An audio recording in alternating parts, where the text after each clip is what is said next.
De volta com vocês, galera, no canal mais louco do YouTube. Louco, mas é claro, por Jesus. Cristianismo acima de tudo e Deus acima de todos. A sua companhia conosco é um prazer. Fique conosco até o final, porque hoje nós estaremos comentando a lição de número 9. Quem segue a Cristo aprende novos valores. O texto principal está em Mateus capítulo 20, versículo 26. Não será assim entre vós, mas todo aquele que quiser entre vós fazer-se grande, que seja vosso serviçal. Resumo da lição: seguir a Jesus implica uma ruptura com os valores do mundo e uma adesão à santidade de Cristo. O nosso texto bíblico está em Mateus capítulo 20, versículo 20 ao 24. Então se aproximou dele a mãe dos filhos de Zebedeu, com seus filhos, adorando-o e fazendo-lhe um pedido. E ele disse-lhe: que queres? E ela respondeu: diz que estes meus dois filhos se assente, um à tua direita e outro à tua esquerda no teu reino. Jesus, porém, respondeu e disse: não sabeis o que pedis. Podeis vós beber o meu cálice que eu hei de beber e ser batizado com o batismo com que sou batizado? Disse-lhe eles: podemos. E disse-lhe ele: na verdade bebereis o meu cálice, mas assentar à minha direita e à minha esquerda não pertence dá-lo, mas é para aqueles para quem meu Pai o tem preparado. E quando os 10 ouviram isso, indignaram-se contra os dois irmãos. O nosso comentarista ele divide a lição em 3 tópicos, né? Que é de costume. O nosso primeiro tópico diz o seguinte, o nosso primeiro tópico: cuidado com a falsa piedade. O segundo, buscando uma espiritualidade sadia. E o terceiro e último tópico, pensando segundo o padrão do reino. Então essa lição ela é promissora e nos traz um grande ensinamento, né? Principalmente quando nós vemos que muitos evangélicos têm criado um deusinho para si, né? Feito um ídolo. E não é esse Deus que ordena a eles fazer a sua vontade, mas é eles que ordenam a esse Deus a fazer aquilo que eles querem. Então nós vamos aprender nessa lição que não se deve ser assim, tá? Primeiro tópico: cuidado com a falsa piedade. Lembre-se, nem sempre sinceridade é sinônimo de piedade, né? O primeiro subponto, certo? O que nós vemos, né, aqui nessa mãe, né, ela faz um pedido sincero. Ela quer o melhor para os seus filhos. É o que uma mãe, né, normalmente querem para os seus filhos. O melhor. Sem dúvida, o melhor. Tá? Na perspectiva dessa mãe, no ponto de vista dela, pedir a Jesus que no seu reino concedesse que seus filhos assentassem um à sua direita e outro à sua esquerda, era um pedido sincero, puro e natural e normal, sem dúvida, né? Qualquer mãe, como eu disse, faria um pedido desse a Jesus. Tá? Quem ama o seu filho, né, sinceramente, né, ela vai fazer esse pedido, né, a Jesus. Isso é normal para quem ama. Mas quando nós analisamos esse pedido, né, esse texto, onde essa mãe faz esse pedido a Jesus, e diz a mãe, nós vamos perceber aqui, meus queridos, que por mais sincero e puros que eles sejam, esses pedidos, tá? Porém não são a vontade de Deus. Veja bem, nem todas as nossas orações que pedimos é a vontade de Deus. Nós precisamos entender isso, tá? Não é a vontade de Deus. Isso nós vemos bem claro nesse episódio aqui, onde essa mãe faz esse pedido, né? na reação que Jesus teve diante do pedido desta mãe. Jesus teve uma reação imediata diante desse pedido, né? E diante desse fato podemos ver que existem orações e pedidos que não estão de acordo com a vontade de Deus. Isso é fato, tá? E por isso muitas vezes Deus não nos responde diante da nossa petição. O próprio Jesus disse, certa ocasião, na oração, quando ele estava chegando próximo à sua crucificação, à sua morte, ele estava no Getsemane, né? Ele estava ali agoniado porque ele teria que enfrentar, beber esse cálice, e ele disse: Pai, se for possível, passa de mim esse cálice. E à mesma hora ele tem o discernimento e percebe, né? E disse: Pai, não faça a minha vontade, mas faça segundo a tua vontade. Nós precisamos ter essa percepção quando nós formos orar. Ver aquilo que Deus quer para nós, não o que nós queremos, né, para o nosso próprio benefício, como essa mãe fez. Então, Jesus mostra para nós o exemplo e que as coisas não devem ser do nosso jeito, mas sim da vontade do nosso Pai que está no céu. É do jeito de Deus, porque Ele é o nosso Deus. Tá? Ele é o Deus que manda em nós, que dá ordem, não um Deus que nós criamos no nosso pensamento, um ídolo, e nós mandamos nele, determinamos, decretamos o que ele deve fazer. Não, é ao contrário. O pedido correto daquela mãe seria: Senhor, dá aos meus filhos o privilégio, tá? Humildemente pedindo, né? De eles estar contigo na eternidade. Isso seria necessário e certamente seria a vontade de Deus. Então esse seria o pedido da mãe. Pedia humildemente que Deus, Jesus, desse a oportunidade, né? Para que ele estivesse nos céus. Esse seria o certo, tá? Por quê? No reino dos céus não existe favoritismo. Tá?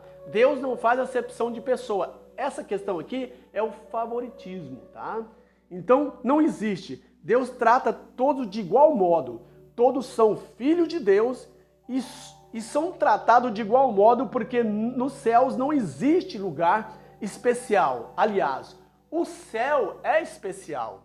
Então não existe lugar, o céu todo, né, em si, ele é especial. Tá? Então esse seria o pedido da mãe dos filhos de Zebedeu. Tá? Ela devia ter essa humildade, mas ela chegou determinando, decretando. Né? Os céus, né, eles são tratados, né, no céu todos são tratados de igual modo. Né? A diferença acaba aqui na Terra. Aqui na Terra existe diferença, né? Existe alguém melhor, alguém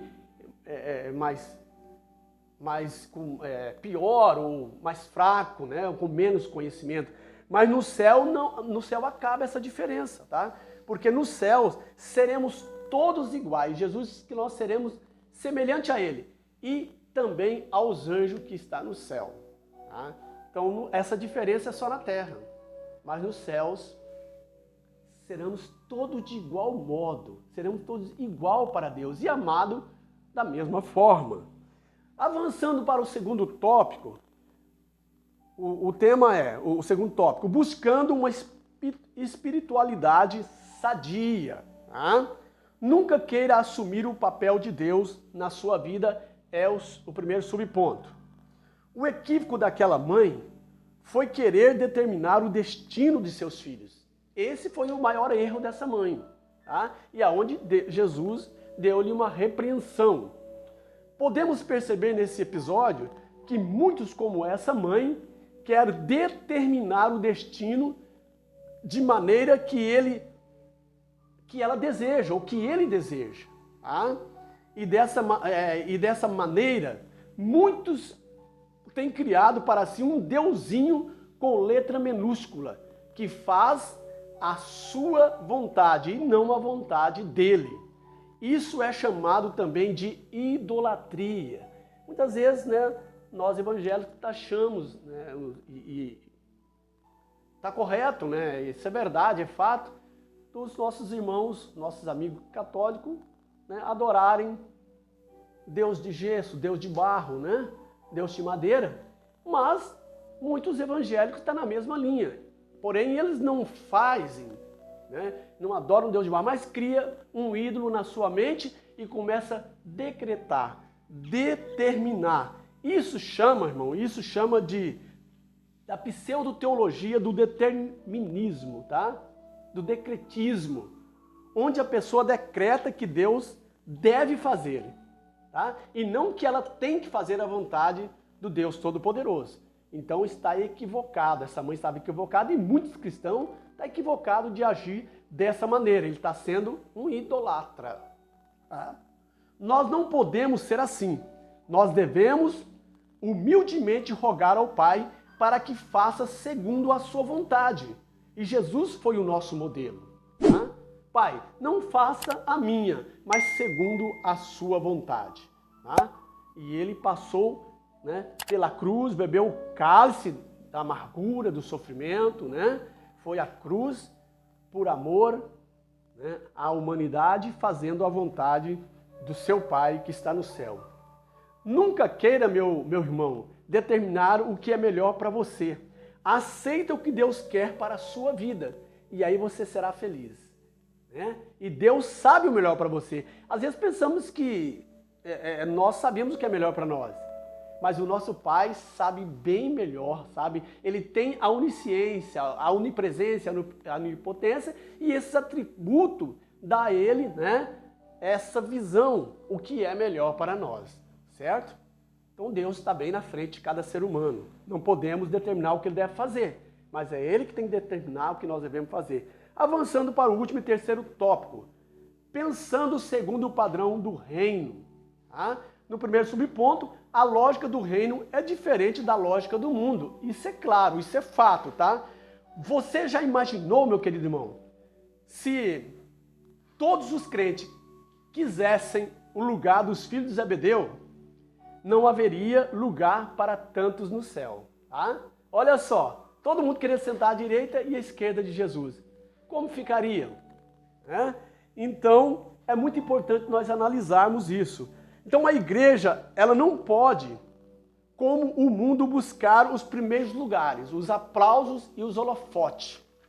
Nós temos que ser diferente, tá? Não fomos salvos para isso. Nós não fomos salvos para assentarmos nos lugares de destaque, ok? Fomos salvos para servirmos, fomos salvos para adorar e fomos salvos para estar na presença de Deus, fazendo o melhor para a glória e para a honra dele. Por isso nós somos salvos. Por isso que Jesus morreu por nós. Tá? Não podemos seguir o padrão do mundo, porque o mundo luta pela aparência, né? Para os primeiros lugares, pelos primeiros lugares, certo? O maior pisa no menor. Nós, como igreja, lutamos pela paz e pelo amor. Jesus é o nosso modelo a seguir, tá? Devemos seguir o modelo de Cristo. Paulo nos aconselhou isso. Jesus disse: o Filho do Homem não veio para ser servido, mas para servir. Portanto, qualquer de vós que queira ser o primeiro, seja servo. Esse é o conselho de Jesus para nós, ok? Pegando a nossa revista aqui para fazer o resumo final dessa lição, tá? Dessa lição do capítulo 9, para nós encerrarmos essa promissora, né, lição onde aprendemos como ser um cristão verdadeiro, ser submisso à vontade de Deus e não determinar o que Ele deve fazer em nossa vida. Então a conclusão diz assim: surpreendente o tipo de pedido da mãe dos filhos de Zebedeu. Esse mesmo modelo de intenção não deve existir no coração dos crentes. Nosso exemplo não deve ser os biblionários de nossa geração, mas o pregador da cidade de Nazaré, Jesus Cristo. Que venhamos a seguir o exemplo de Jesus, pois ele não se negou a orar, a pregar a palavra de Deus e a ajudar os enfermos e necessitados. E além mais, Jesus despiu da sua glória, né? De todos a sua glória que tinha no céu e se tornou como homem, se fez servo e teve morte e morte de cruz. Tá? Então, se você quer ser um vitorioso, submeta à vontade de Deus. Não queira usar a Deus, mas deixa Deus te usar e faça segundo a vontade dele. Chegamos mais ao final da lição de jovem, de número 9. Que Deus abençoe sua vida, meu querido jovem, tá? Pense nisso, haja segundo a vontade de Deus, dá um like no vídeo, tá? No nosso vídeo, compartilhe para o maior número de pessoas que você conhece, se inscreva no canal, nosso canal está ficando abençoado, porque muitos estão se inscrevendo. E que Deus abençoe você e sua família e até o próximo vídeo. Bye, bye, galera!